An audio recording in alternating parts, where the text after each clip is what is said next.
teams who faced Blacklist International voted for Blacklist, but all the other teams, CIS, Brazil, they went actually for EVOS SG, maybe because they want to see what EVOS SG can really do. Yep. A lot of them actually have been beat in the group stages by EVOS SG that just has been so clean. But this is the thing, EVOS SG, they're really good when it comes to organized team fights, when it comes to clean games. When they get pressured, when the early lead doesn't go to them, it's hard. They don't deal well under pressure. Well, that's the thing. It's about information. Once they have all the angles covered, that's when EVOS SG feels the most comfortable. However, big risk takers, that's when OHEB really starts standing out for Blacklist International. They don't need all the information, and OHEB is willing to push the envelope a little bit more, knowing that Oh My Venus, as well as Wise, has got his back. And when things get really bad, Edward is going to be there in that front line to say, hey, if somebody's going to have to die, it's going to be me.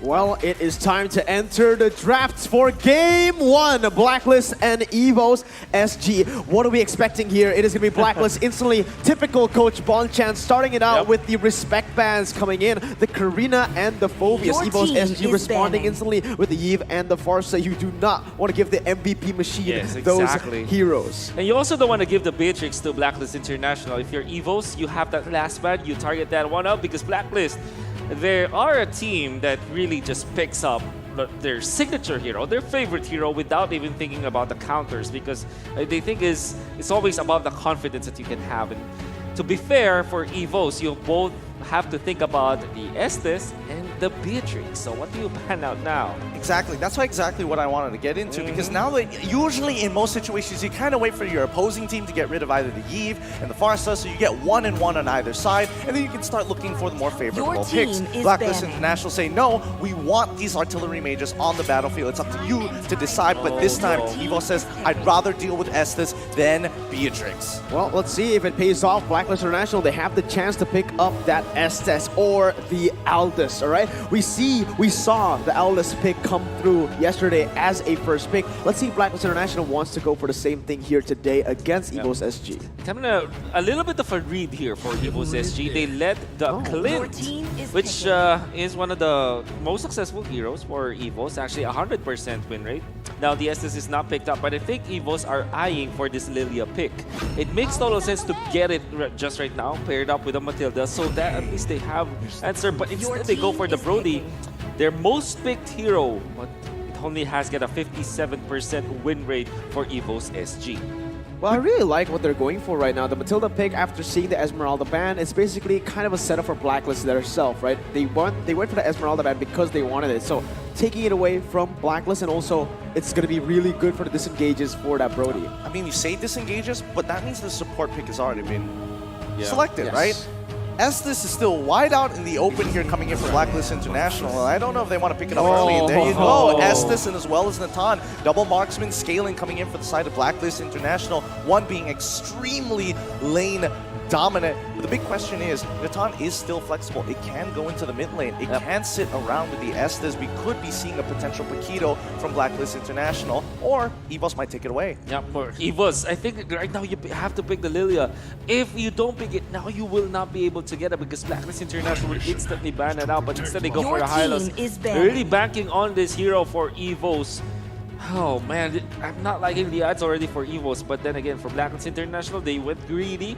This is a Nathan as well as a Clint, so if you get big damage, big burst from long distance, maybe you can answer Your team is banning. I feel like their composition right now for the side of EVOS SG, they really do want to just shut down that Estes from the get-go. We saw how RRQ was able to, try to do it, but again, it didn't work. Estes yesterday, it was a bad performance, quote-unquote bad performance KDA-wise for Venus, but overall it works. You want to target the tank, you want to target the roamer out of all people, we're just going to use that to take over the team fights, and that's exactly what Blacklist wants again here. EVOS SG, with this single target stun, maybe they want to just nullify the healing, but they're gonna need some significant burst heroes to be able to synergize with that. And that's the thing. That's why they are purposely banning out the Lo Yi first. You want to clump together, Lo Yi is just like, perfect. I love you when you come together, fall into my yin-yang reaction, make it work for me. It works so good.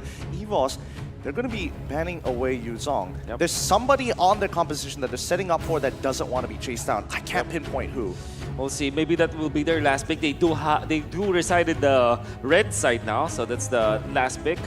Now for Blacklist International, I'm thinking about the Lilia as their ban. Louis is just way too good of a ban because again, it is one of the answers to the ultimate ban bonding experience. Now for EVOS, what do they pick up for? What do they pick up now for Potato, right? Because usually that's their last pick.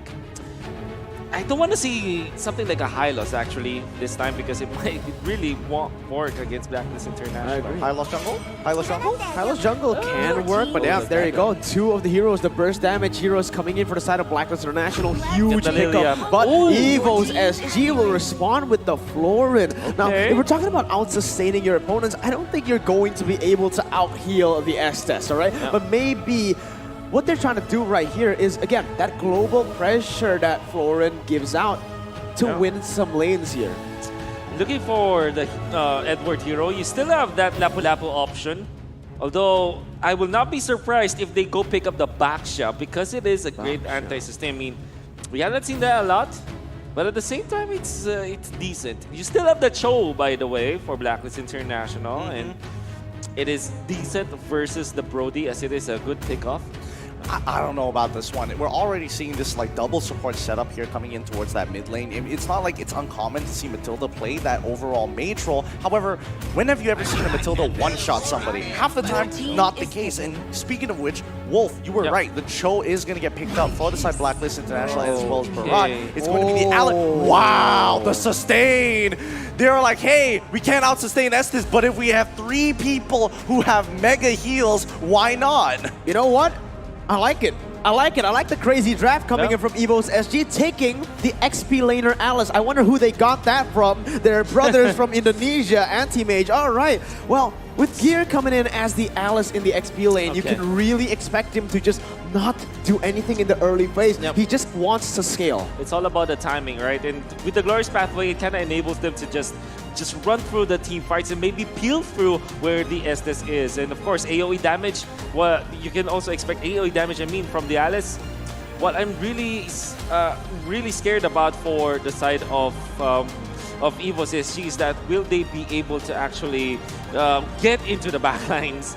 I mean, you can say that because of this high loss, they will have access, but they're still Estes, so if they don't have anti-heal, I think that they will not be able to just get into the backlines. Well, absolutely. But ladies and gentlemen, we are into Game 1 right here as we enter the Land of Dawn. Again, Game 1 of a best-of-5 series amongst the last 2 MPL champions. Hylos Jungle. Yeah, called it. Hey, but a Todak of colors in there. Hey. But honestly, I think this is going to be a really interesting setup because now the mega carries from the side of EVOS SG is going to be both Gear and as well as Adamir. And they're going to have to really step up in this game because the entire team is designed to support around them.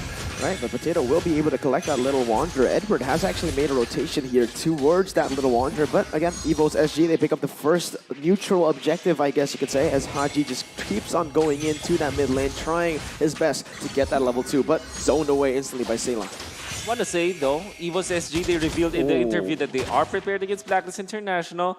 And if you just judge the speed of when they drafted, actually, especially with their pickups, they don't take as much time. It kind of tells me that they may have expected Blacklist International to go for their picks, and they have prepared accordingly. Hopefully, their homework will save them this time. But EVOS SG, let's see how they approach this. I really don't like this Alice in the XP lane unless it's anti-mage. Hey, what do you have against Gear, man? Yeah, man. I've seen it before. I mean, other teams aren't that good with this XP lane Alice, but we'll see. I hope I am wrong. Oh, Potato gets a stun onto Haji right now. No follow-up just yet. He's going to be able to Shunfu over the turtle wall right there, as it is going to be 3 seconds left until the first turtle spawns. It should be Blacklist International with the pressure. Stun comes in once again. Wise is going to be able to get out of that one. Yeah, it's interesting to see how they're playing this. They're utilizing Potato. He's going to be roaming through the mid lane most of the time, taking the most aggressive path to kind of start opening up the map with his 2 supports by his side. Generally, there's nothing to be worried about. However, Haji, you know what he's like. You know how he wants to play this. If he gets a good kick on towards Matilda's side, hopefully there's going to be a bloom coming in from JPL to maybe save his life. But even then, it's hard to say. He does only have the concussive blast. All right, but right now, let's take a deep dive at the items here. Sure, no kills on the board, but it is actually going to be Gear jumping in with the flowing blood. Now, Strictly Eagle all the way to the backside. Wise is going to be targeted, but look at the damage they have put onto Edward. They're going to keep on going in. It's going to be Gear missing it out. Haji goes over the way, the Dragon all the way. Potato going to get kicked back to his team, but now, look, it's going to be an all-out fight, and Evo says, witness! Gear going back, and that's going to be first blood picked up by the hometown boys. Wise trying to get a pick off, trying to get a trade. It is not going to work out right now as JPL still able to live, but it's going to be Gear going in once again. 3v1 goes out with flowing blood. Edward able to catch him with the death as welcome, but it's not going to be connecting onto a wall as that is a 1-for-1. Blacklist getting the lead, but it was off of a turtle. But man, EVOS SG looking to fight early on. Yeah, I kind of like it. I mean, it's so interesting how these compositions are kind of playing around each other. Very clear ideas of what they want to do. And I think even Blacklist International are starting to understand, okay, wait, we got to think about this for a second. Gear really does want to get into these early interactions. He's a lot harder to kill with the help of Sayla and as well as JPL. You can see that EVOS SG actually used this Revitalize on this Matilda. Really, both JPL and Sayla, despite having a position for a mid laner as well as a roam, will always focus on just supporting the other members of EVOS SG. So it is indeed going to be like a 4 protect 1 strategy, or maybe a 3 protect 2 strategy for EVOS SG. This trio from the Matilda, this Florin as well as this Hylos will just look to sustain and look for the damage from both the Brody and the Alice. Don't you think it's a little crazy here? It Wait, is. hold on. I'll get to it in a little bit, but Gear is trying to get on out. But yeah, isn't it crazy that when you see Estes, it takes 2 Revitalizes, 2 supports, and an Alice to out-sustain him? Oh, wait a minute. Potato is going to go in right now. JPL's tanking the turret, but it's not going to be working. It's going to be Venus actually out-sustaining the damage. And Adamir, he does not have the turret pop memory. Potato, he might have just went over-aggressive. Haji going to be able to kick him back to the team. Potato is going to be taken down. Haji picks it up, and Blacklist with the 3-1 scoreboard on the first game. What a weird decision from EVOS SG. At the same time, Blacklist International just cleared the minion wave so that they can deal the damage against a dive of EVOS SG. And that dive, again, the outer turret energy shields in the gold lane provide 25% damage reduction, and you saw how tanky the members of Blacklist International looked behind that turret. Yeah, that was definitely not a good dive, considering that, again, damage reduction, healing from Estes, and the Clint that still has the flicker up, you know? I don't think that would have worked there, but all right, it's going to be punished 2,600. You can see how Blacklist just chains those little, just few kills on the board to a huge gold lead. They're starting things off very, very well. And we're looking at the first items here. Wise already has his Hunter's Strike. Edward, most importantly, does have the Sky Guardian's Helm. So he's going to be stuck in lane pretty much forever until his mana runs out, which even then, it's probably not. All right, let's see. Blacklist International already trying to invade the enemy jungle. EVOS SG don't have a way to take it. It's gonna be Potato actually picking it up. Now Edward going for the Death's Welcome onto the backside. We'll be able to catch onto Potato right now as he's gonna be stunned up, but it's gonna be EVOS SG still out-sustaining. JPL gets taken very low, but it's gonna be engaged. Wise actually taken very low. Torn apart memory finishes off with Dragon onto Adam, but it's still in it. Gear in a 1v3 right now. It's gonna be a crazy fight as everyone is just 1v1ing. JPL is gonna get taken down. Gear almost takes Edward down. That's gonna be Ohan picking up another double kill. Adamir jumps in. But the healing from the Queen! Blacklist will be able to win it out in the end. A 3-for-1 trade on the board. What a trap recoil coming out of Oheb, predicting that the flicker is going to come out, and they bother to hold their ground despite being so very low. Holy, look, we got to see these micro plays once again. It's not even about the macros, it's just the overall raw mechanics from both sides. Just look at how sustainable EVOS' composition is, and Blacklist pull away from the regeneration. It looks all good. Gear gets he will eventually get this kill on towards the bottom side. But then this is where you see something absolutely crazy. Boom! That's when Oheb manages to catch him with the recoil trap, and that is more than enough to turn that tide. The fight really was so long, but EVOS SG, unfortunately, they run out of steam. But if you're looking at Oh My Venus, he's got an almost unlimited amount of heals because he's just dependent on a skill. For EVOS SG, they need to revitalize. They need to revitalize, from both JPL as well as Sayla. So EVOS SG, if the fight is longer, and I say this though, that fight is extremely long, they will not be favored. Unless, of course, they get the jump onto Oh My Venus first. But it seems like Oh My Venus is being protected by the rest of Blacklist International. What we do need to take a look at as EVOS SG's draft is that they're kind of a late game composition here. They can't really go for those early fights, I feel like, right? You're going up against a Clint, against a Cho. This is not going to work out, and there you go. Haji going in very aggressively onto Potato, not going to be able to get away with the Dragon as Potato takes a lot of HP. But Adamir, he's going to get caught out. Death is Welcome connecting, and he's going to be put onto the team. But look at an engage coming in from EVOS SG. They're going to go in. Oh my god! The AoE burst from the snipers from Blacklist. A wipe out in the 8th minute of the game. Blacklist are ferocious. EVOS SG, they bit too much than they can chew. That was insane coming out of Wise. I'm not gonna lie, his super positions hitting more targets than you would have expected, and he basically didn't need to change positions with his entropy at all. His disruption was more than enough to buy that time for Oheb to clean up the rest. 7 minutes, you know what to expect. It's the ultimate bonding experience in Blacklist International grouped up.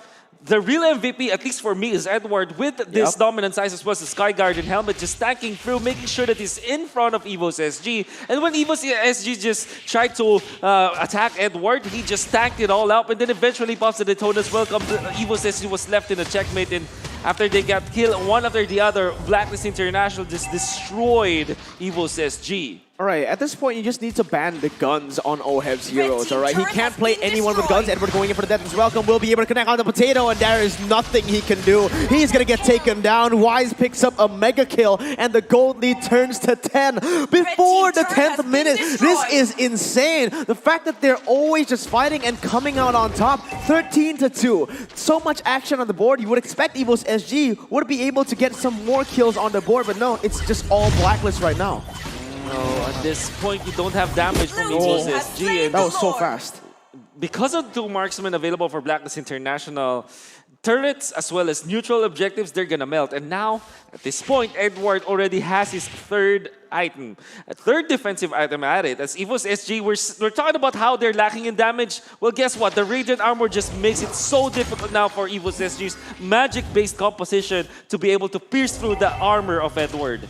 Well, that's not all. I mean, Blacklist International, look at Oheb. He's already got 3 items already built. He has more gold than Y, shockingly enough. And I think this just might be checkmate for Blacklist International. Oh my god, that was a brilliant kick. But Edward going in for more right now. Potato is going to be spat out onto the wall. A lot of damage has been placed. He's going to get bursted down, melted even. As Y jumps in, it's going to be everyone taken down. Unstoppable picked up. They're just racking in kills. As EVOS, they can't do anything. Gear goes in for a 1v5 in a desperate attempt to save the game. But Blacklist, as dominant as ever, will take game 1.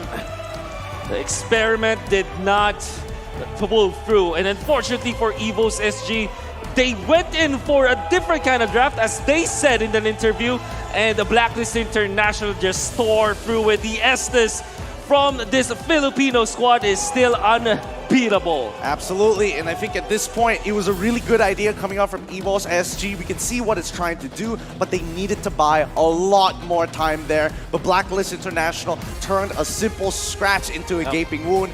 Brutal, brutal game, but I don't think EVOS SG is going to be too distraught about it. No. Honestly, I feel like it's the execution. I feel like the draft, it was fine. The execution was just not there. They didn't let the Atlas scale. They went for fights way too early on, and they got punished again, and again. It all mattered. The early stages of the game mattered so much for EVOS SG. They had a great shot at the first turtle. Unfortunately, was punished by Blacklist International. Then the second turtle, they grouped up together, but EVOS SG was just better when it comes to the team. Blacklist International was better in team fights. Yeah, well, maybe our questions can be answered here by Leo and Lafell waiting as the analysts take it away. Thank you so much, casters. Back at the analyst stand, my name is Leo, joined here by Lafell, and EVOS SG opens up with a spicy draft themselves. But again, we've seen in M3, it's actually Blacklist who started to bring out the jungle Hylos, and we saw some glimmers of hope. Maybe there were some good team fights, it's just they lacked somewhere along the way. Yeah, and I'm saying this with a